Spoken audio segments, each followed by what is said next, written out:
Some days ago we celebrated the 81st anniversary of the invasion of France, known as D-Day, or Operation Overlord. Then 150,000 troops from over 50 countries. The largest amphibious invasion in history actually happened. The designated spots to land were on Omaha Beach, Utah, Gold, Juneau, and Sword. One of those soldiers who stormed that beach and survived was my late father.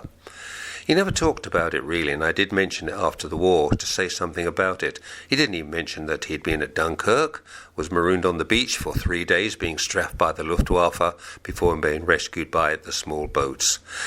Later on, he went to Burma, fighting in the steamy, heated jungles against the Japanese, and he was there when many Japanese soldiers were captured and the concentration camps were opened. He was appalled what had happened to those British soldiers when they came out.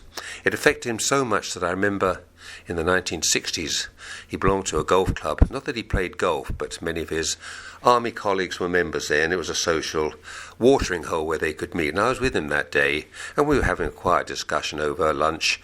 And suddenly we heard these Japanese voices, and we looked up, and a group of Japanese visitors were being brought in, possibly by one of the members, and he actually froze. His jaw was rigid. And he called the steward over and he said, "Get them out of here, now." And they were politely ushered away because they were told this was a private celebration. He was also very critical of his friends who drove Japanese cars. He said, if you could have seen what those poor, and I won't use the word, went through. So I think it should be remembered that people like him were scarred even more so from Burma and from the D-Day landings.